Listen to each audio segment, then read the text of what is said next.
Bonjour, chers frères et sœurs en Jésus-Christ.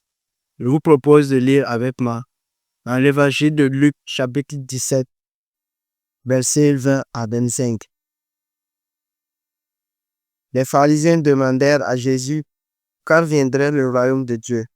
Il leur répondit, le royaume de Dieu ne vient pas de manière à frapper les regards. On ne dira point, il est ici, ou il est là, car voici le royaume de Dieu est au milieu de vous. Et il dit aux disciples, des jours viendront où vous désirerez voir l'un des jours du Fils de l'homme et vous ne le verrez point. On vous dira, il est ici, il est là. N'y allez pas, ne courez pas après. Car comme l'éclair resplendit et brille d'une extrémité du ciel à l'autre, ainsi sera le Fils de l'homme à son jour. Mais il faut auparavant qu'il souffre beaucoup et qu'il soit rejeté par cette génération. Pour essayer de dire sa parole. Amen.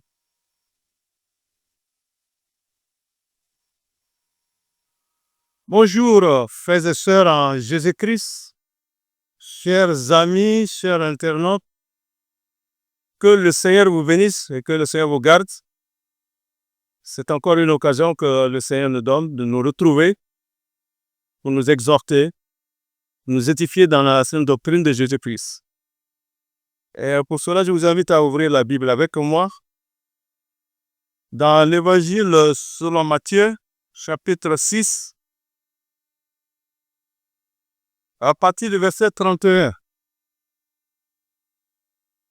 L'Évangile selon Matthieu, chapitre 6, verset 31 au verset 34. Ne soyez donc pas en souci, disant, que mangerons-nous? Ou que boirons-nous? Ou de quoi serons-nous vêtus? Car les nations recherchent toutes ces choses, car votre Père céleste sait que vous avez besoin de toutes ces choses. Mais cherchez premièrement le royaume de Dieu et sa justice, et toutes ces choses vous seront données par-dessus. Verset 34. Ne soyez donc pas en souci pour le lendemain, car le lendemain sera en souci de lui-même. À chaque jour suffit sa paix. Amen. Que Dieu bénisse sa parole. Alors, par rapport à ce texte que nous venons de lire, je vous propose le thème. Cherchez premièrement le royaume de Dieu et sa justice. Bien-aimés dans le Seigneur, Jésus nous appelle à un renversement intérieur qui est de cesser de vivre comme le monde vit et pour apprendre à dépendre de Dieu jour après jour, parce que dans un monde où tout le monde s'inquiète de ce qu'il mangera, boira ou portera, mais le Seigneur déclare, ne vous inquiétez donc point, en disant, qu'est-ce que nous allons manger, qu'est-ce que nous allons boire et de quoi serons-nous vêtus. Ça, c'est ce que le Seigneur nous interpelle de ne pas s'inquiéter.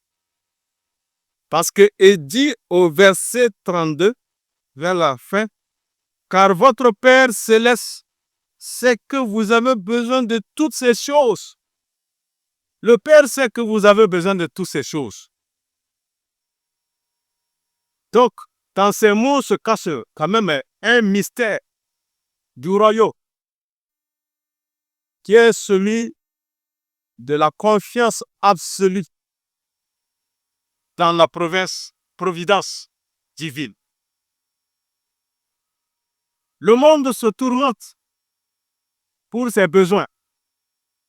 Les cœurs sont partagés entre la peur du manque et la course à l'abondance. Mais Jésus invite ses disciples à une autre manière de vivre, celle des enfants qui savent que leur Père céleste y pourvoit. Amen. C'est celui qui remet à Dieu le soin de sa vie, il va goûter déjà la paix du royaume. Le monde cherche à manger et à boire, mais le croyant cherche Dieu. C'est ça qui nous interpelle ce matin. Cherchez premièrement le royaume de Dieu et sa justice. Les hommes de ce siècle sont absorbés par la recherche du peuple et du plaisir. Ils s'enivrent de consommation. Ils adorent des besoins et ils oublient celui qui donne la vie. Jésus n'a-t-il pas donné l'exemple de ce qui s'est passé au jour de Noé? Au jour de Noé, les gens mangeaient et le buvaient, ils se mariaient et mariaient leurs enfants jusqu'au jour où Noé entra dans l'arche. Et ce qui se passe aujourd'hui encore, nous avons vu que leur insouciance de Dieu, c'est ça qui a fait leur perte. Ils cherchaient la vie dans ce qui ne peut la donner. Manger, boire, s'habiller, le plaisir, on ne peut pas trouver la vie là-bas. De même, celui qui ne vit que pour ses besoins terrestres, bien sûr, il se prépare une ruine éternelle. L'apôtre Paul a averti. Dans Corinthiens, on va le lire, 1 Corinthiens, chapitre 15. 1 Corinthiens, chapitre 15. Regardons à partir du verset 32. 1 Corinthiens 15, 32.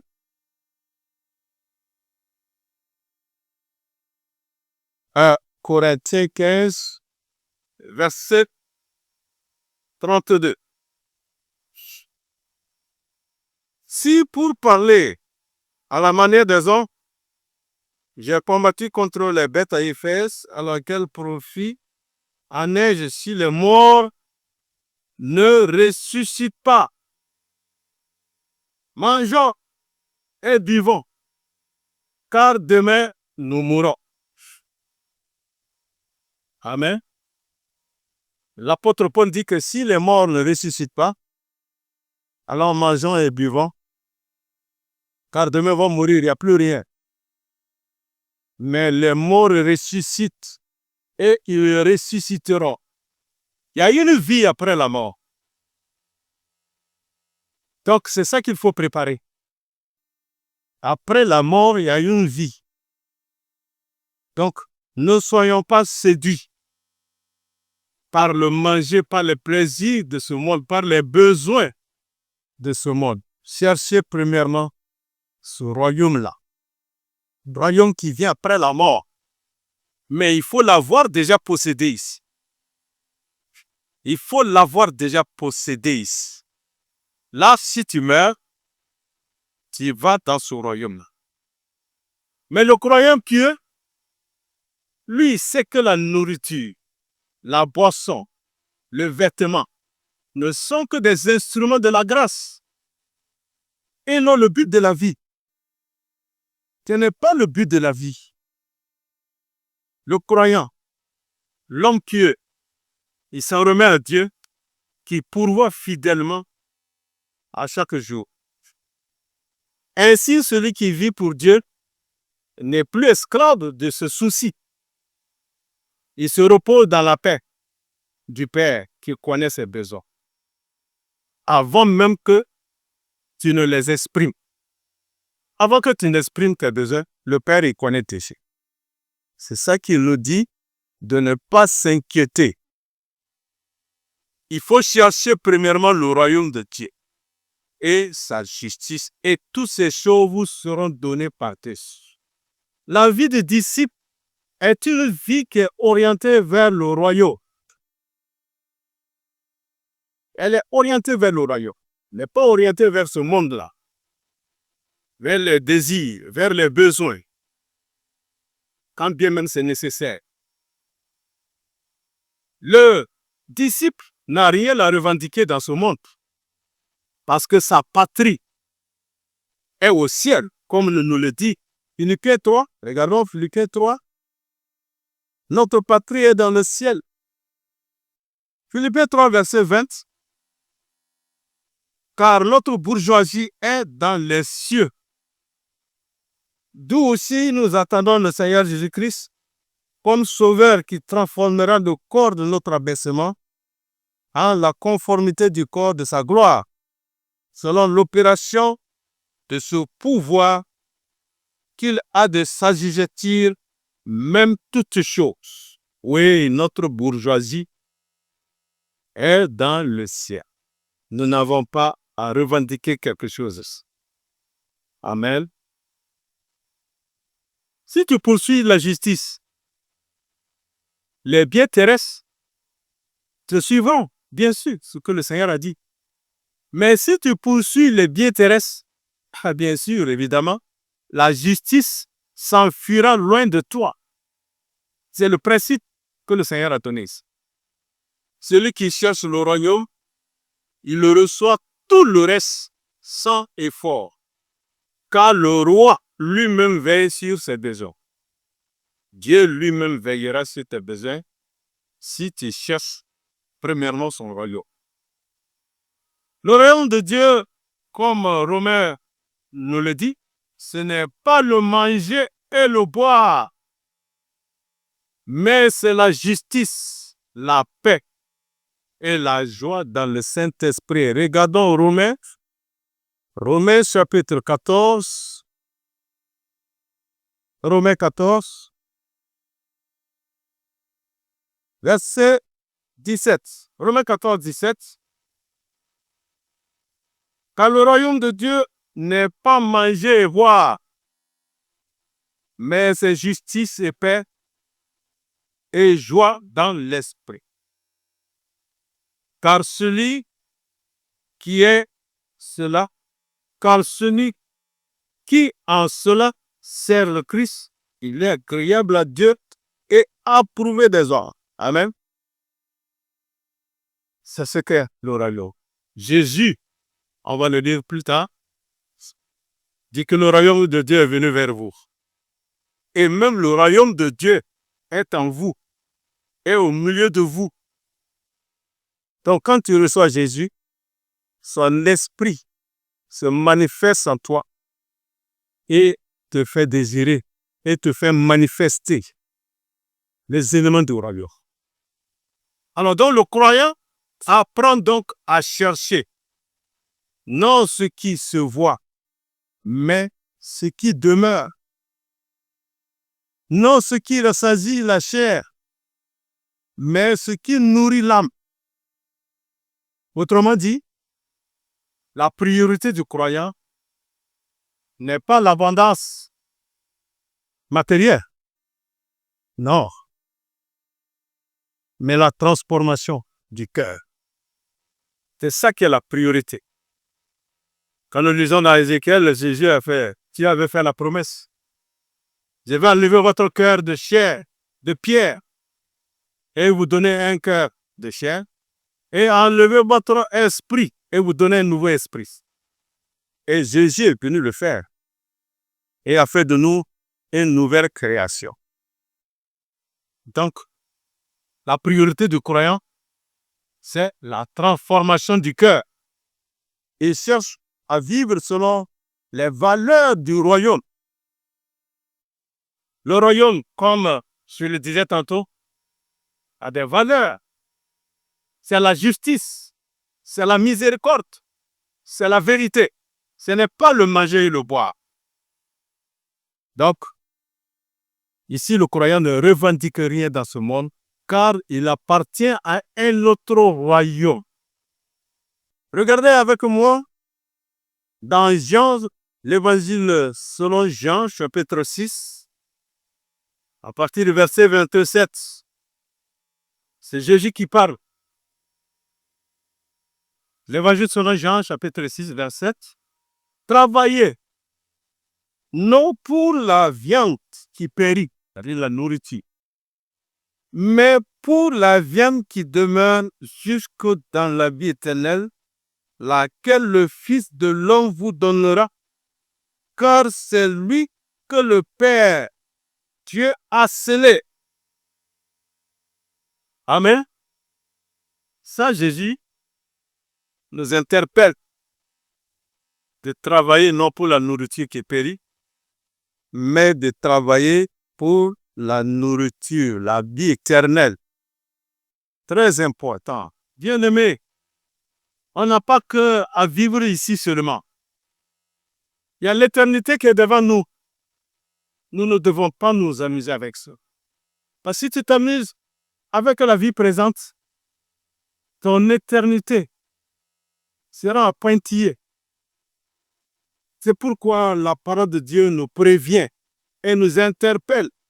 Cherchez premièrement le royaume de Dieu et sa justice. Et le royaume de Dieu, ce n'est pas manger et boire.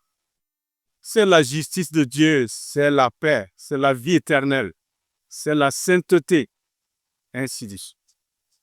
Regardons toujours dans Matthieu, l'évangile selon Matthieu, chapitre 6. Matthieu, chapitre 6, verset 19. Matthieu 6, 19. Ne vous amassez pas des trésors sur la terre, où la teigne et la rouille gâtent, et où les voleurs percent et dérobent. Mais amassez-vous des trésors dans le ciel, où ni la teigne, ni la rouille ne gâtent, et où les voleurs ne percent ni ne dérobent, car là où est ton trésor, là sera aussi ton cœur. Amen. Ne vous amassez pas des trésors sur la terre. La rouille qui est là, les voleurs peuvent venir prendre, ça peut être détruit. Envoyez vos trésors dans le ciel. Envoyez tout dans le ciel. Amen. La vie du croyant, c'est une offrande quotidienne. C'est un oui silencieux à la volonté du Père. Jésus va nous donner l'exemple de la foi d'une veuve. Amen. Il va montrer le chemin de cette confiance parfaite en soulignant le geste de cette pauvre veuve. Regardons dans Luc chapitre 21, l'évangile selon Luc 21, à partir du verset 1. Et comme il le regardait, Jésus regardait, et il vit des riches qui jetaient leurs dons au trésor. Et il vit aussi une pauvre veuve qui y jetait 2 piques. Et il dit, en vérité, je vous dis que cette pauvre veuve a jeté plus que tous les autres. Car tous ceux-ci ont jeté aux offrandes de Dieu de leur superflu. Mais celle-ci y a jeté de sa pénurie tout ce qu'elle avait pour vivre. Amen.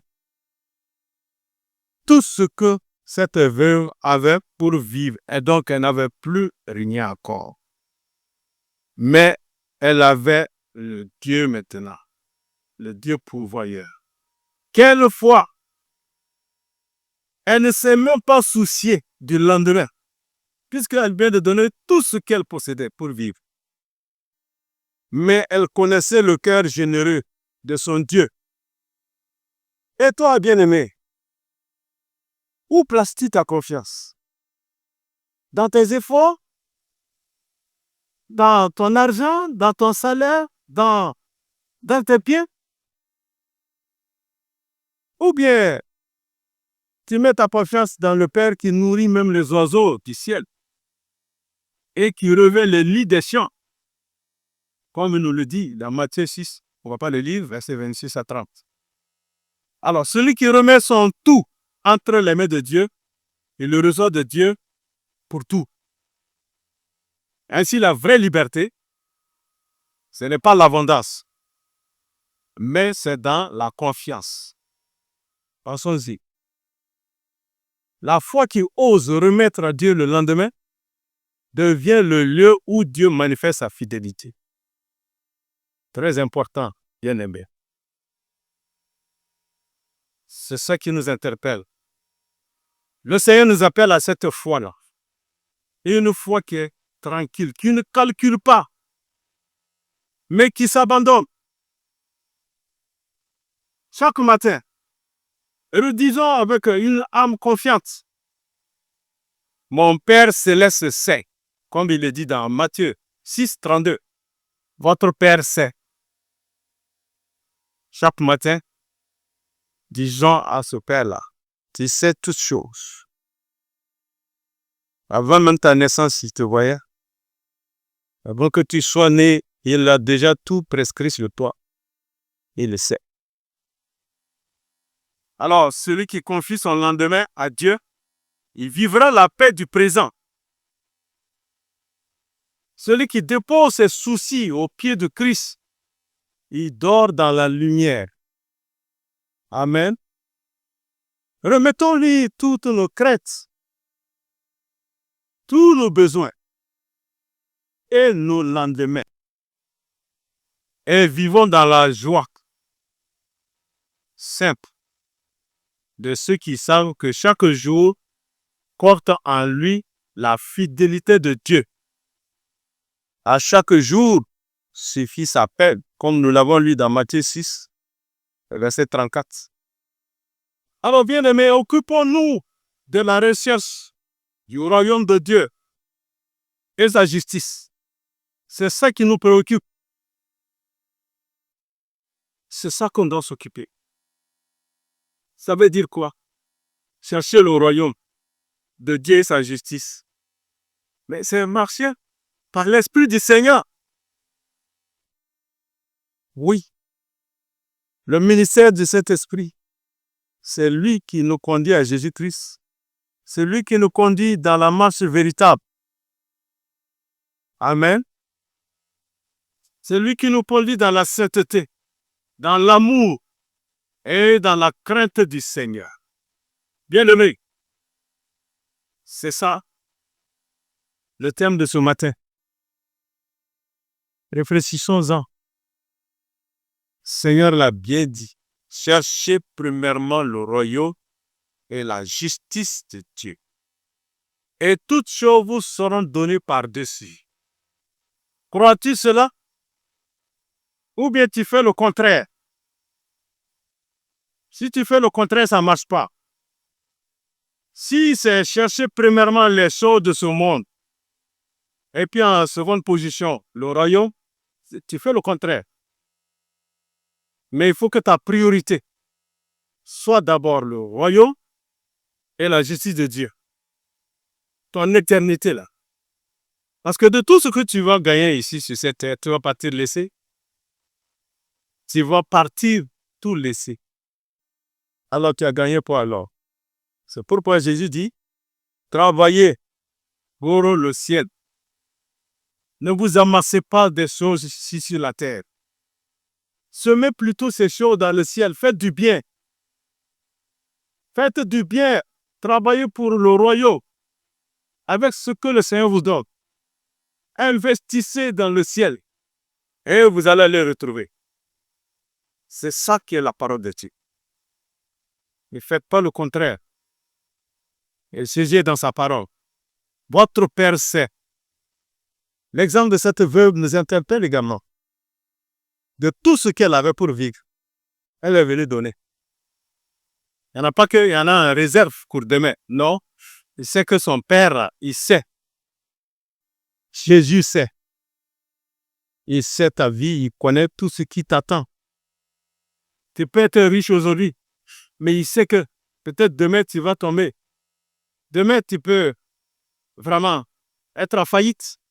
On a vu beaucoup de cas aussi comme ça. Et c'est aujourd'hui que tu es pauvre.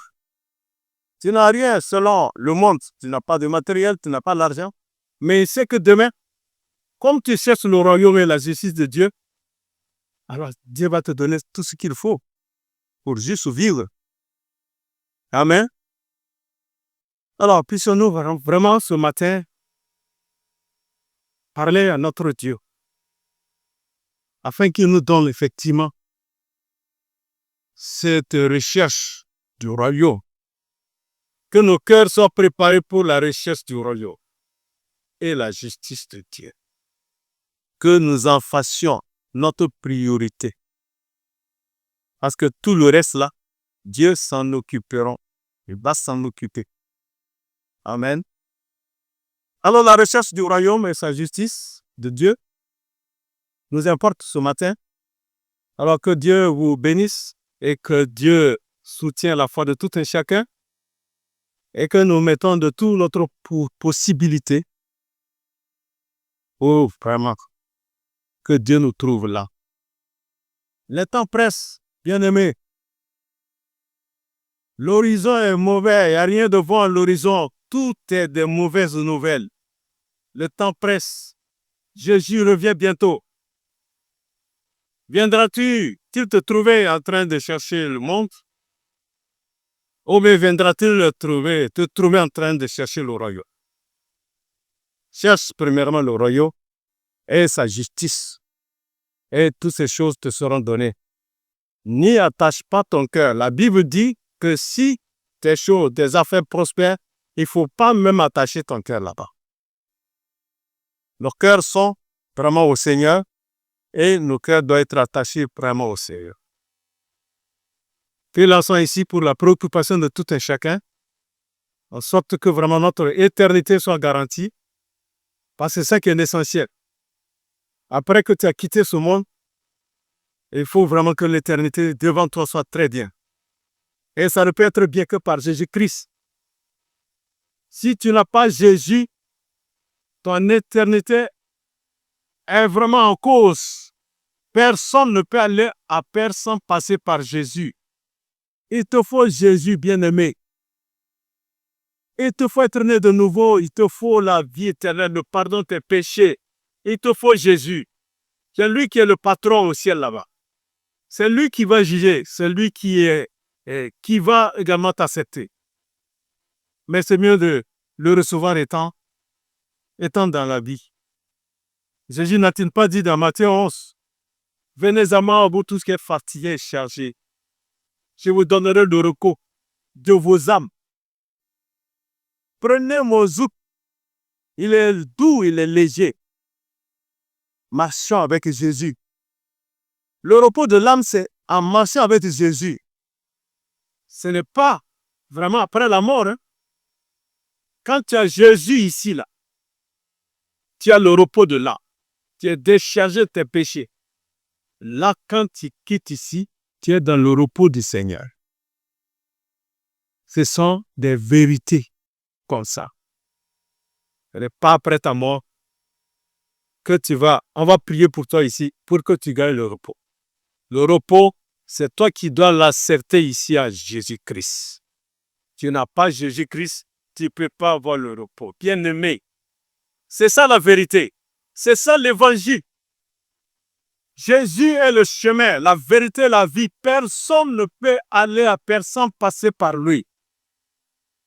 Il n'y a pas d'échappatoire. C'est Jésus. Il revient très bientôt.